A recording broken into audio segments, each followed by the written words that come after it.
اب اس کی جو ضرورت ہے وہ آپ کو معلوم ہے، میجسٹریسی نظام کی کتنی امپورٹنس ہے ہمارے معاشرے میں یہ بھی آپ کو معلوم ہے. تو سر یہ ساری چیزیں ہوتی ہیں، اگر ملک اور قوم کے مفاد میں، پاکستان کے مفاد میں اگر ایک چیز بنتی ہے تو میرے خیال میں اس کو ویلکم کرنا چاہیے. اور دوسرا، گڈ فار نتھنگ کمپنی کی مشہوری کے لیے جو ہے تنقید اور یا اس کی مخالفت کرنا، میرا اٹس ناٹ یہ کوئی اچھی بات نہیں ہے. ٹھیک. شفقت اعوان صاحب دیکھیں، ایک آرگومنٹ یہ بھی ہے کہ پارلیمنٹ کا کام ہی قانون بنانا ہے، قانون کے اندر ترمیم کرنی ہے، اور آئین کے اندر اگر کوئی گڑبڑ ہو گئی ہے تو اس کو ٹھیک کرنا ہے. جیسے کہ 243 آرٹیکل 243 ہے، وہ بھی اس وقت زیر بحث ہے.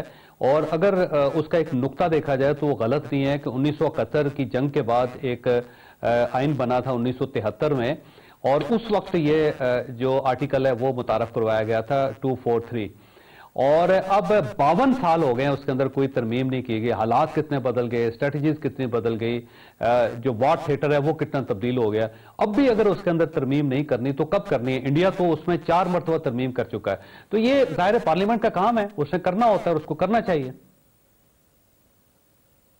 جوید صاحب، میرے بھائی، بڑے بھائی اختیار ولی صاحب مذاق کر رہے تھے یا سنجیدہ تھے، میں نہیں سمجھ پایا. کہ صحافی بھی اب خوش ہو جائیں، وکیل بھی خوش ہو جائیں، اور عوام بھی خوش ہو جائے کہ ہم نے ڈیلیبریشن کر رہے ہیں. میں ابھی اسمبلی سے آ رہا ہوں اور وہاں پہ ایک وزیر صاحب کھڑے ہو کے کہہ رہے تھے بھائی آپ کو کیا جلدی ہے، بات اس وقت کریں 27ویں ترمیم کی جب مسودہ آ جائے. تو یہ کس بات کی اتنی کریڈٹ لے رہے ہیں؟ مذاق ہی کر رہے ہوں گے، میں سمجھ نہیں پایا کہ کیا مل گیا. صحافی جو صاحب آپ کے پاس مسودہ ہے، کسی بات میں مسودہ ہے، یا عوام کے پاس مسودہ ہے، یا پارلیمنٹ کے پاس مسودہ ہے؟ کس بات گورنمنٹ کے صرف 2 وزیر ہیں جن کے پاس مسودہ ہے، اور پاکستان پیپلز پارٹی کے 2 لوگ ہیں جن کے پاس یہ مسودہ ہے، اس کے پاس کسی کے پاس نہیں اس کے علاوہ. اچھا، میری ریکویسٹ سنیں، مجھے بات کرنے دیں. تو یہ کس بات کی بات کریں؟ ابھی اسمبلی میں انہوں نے ہمیں کہا ہے کہ بھائی چپ ہو جائیں، آپ ایک ترمیم آنے سے پہلے ہی اس کے خلاف بول رہے ہیں. ابھی تو مسودہ ہی نہیں آیا، ابھی تو ہمیں بھی نہیں پتا کہ مسودہ کیا ہے، ابھی تو کسی کو نہیں پتا کہ وہ کیا ترمیم آنی ہے. تو یہ کیا کہہ رہے ہیں کہ جی صحافیوں کو بھی ہم نے گلہ دور کر دیا، وکیلوں کا بھی دور کر دیا، عوام کا بھی دور کر دیا. تو اس طرح تو مذاق نہ کریں اس قوم کے ساتھ. خدا را کچھ تو خیال کریں نا، یہ تو بہت اچھی بات نہیں ہے. آپ نے کچھ کسی کو مسودہ دیا ہے، ابھی آپ نے مسودہ سامنے نہیں لائے اور 14 کو آپ نے پاس بھی کروا لینا ہے. چودھری صاحب، جب ترمیم ہوتی ہیں آئین میں تو وہ سالوں ڈیبیٹ ہوتی ہے، ان میں بارز میں ہوتی ہے، سوسائٹی میں ہوتی ہے، صحافی کرتے ہیں، عام لوگ کرتے ہیں، پارلیمنٹ میں تو ڈسکشن ہوتی ہے اور بڑی لینتھی ہوتی ہے. یہ تو ترمیم لے کے آتے ہیں اور اگلے لمحے یہ پاس انہوں نے کروانی ہوتی ہے. یہ کیا اب بات ہم سے کر رہے ہیں؟ یہ کیسی مذاق ہے جو اس قوم کے ساتھ کیا جا رہا ہے؟ خدا را کل آپ نے ترمیم کروائی ہے، لوگوں کو بھگا کے دوڑا کے، پتہ نہیں، میں تو 1 مہینہ چھپا رہا ہوں کے پی کے میں اس ترمیم کی وجہ سے، گھر والوں سے دور، پھر گھر والے کہیں چھپے رہے ہیں. اس لیے خدا را ایسی تو مذاق نہ کرے نا. ایک ایشو یہ بھی ہے کہ جب سب سے پہلے ظاہر ٹینڈر ہو رہی ہے، ترامیم بل جو ہے وہ سینٹ کے اندر، اور جمعے کے دن ہوگا 7 تاریخ کو. تو جو گورنمنٹ ہے اس کے اتحادیوں کے سینٹ کے اندر 61 ووٹ ہیں، جبکہ اسے پاس کروانے کے لیے 2/3 میجارٹی کے لیے 64 نہیں ہے. میری بات کا جواب آپ ہم سے لے لیں. اب یہ 3 ووٹ کہاں سے آئیں گے؟ ایک سوال ہے یہ. یہ مجھ سے پوچھ رہے ہیں آپ؟ جی آپ سے پوچھ رہا ہوں شفقت صاحب، کیونکہ لوگ، مجھے لگتا ہے آپ کے لوگ ووٹ دیں گے. میری بات سنیں، ووٹ تو پورے کروا لیں گے، پھر کسی کو اٹھا لیں گے، پھر کسی کو ڈرا لیں گے، پھر کسی کو کسی کی فیملی اٹھا لیں گے، اور پھر آ کے آپ نے دیکھا نہیں تھا وہ ویل چیئر پہ سینیٹر بیچارہ جو اختر مینگل، جس کی وجہ سے مستعفی بھی ہو گئے، کیسے اس کو اٹھا کے لے آئے اور ووٹ دلوا دیا. اس لیے ان کے لیے کیا مسئلہ ہے بندے پورے کرنا؟ تو تھوڑی انہوں نے خود کرنے ہیں، جنہوں نے پورے کرنے ہیں ان کو پورے کر کے دیں گے. ہمیں اس سے کوئی مسئلہ نہیں ہے، ہم انہوں نے کر لینے ہیں، ہمیں پتہ ہے کسی اور کو اٹھا لیں گے، لیکن کم از کم اس کو ڈیبیٹ تو کر دے لوگ.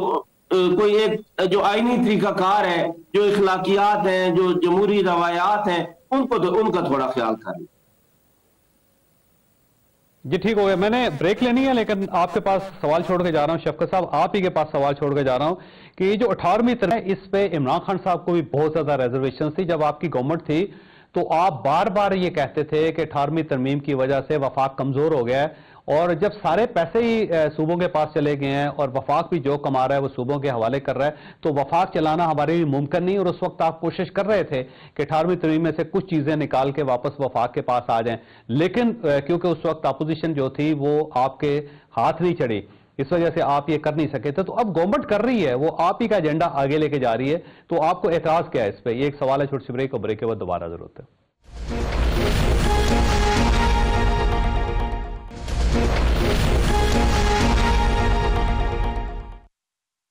پروگرام میں دوبارہ خوش آمدید۔ شفقت صاحب یہ فرمائیے گا کہ آپ بھی 18ویں ترمیم میں تبدیلی کرنا چاہتے تھے، آپ الیکشن کمیشن کو مزید امپاور کرنا چاہتے تھے، ساتھ ساتھ آپ آئینی عدالت بھی بنانا چاہتے تھے، جہاں تک میری یادداشت کا تعلق ہے مجھے یاد آتا ہے کہ عمران خان صاحب یہ سب کچھ کرنا چاہتے تھے لیکن وہ نہیں کر سکے، تو اب آپ کا ایجنڈا یہ گورنمنٹ لے کے آگے بڑھ رہی ہے، تو آپ کو اعتراض کیا پھر اس میں؟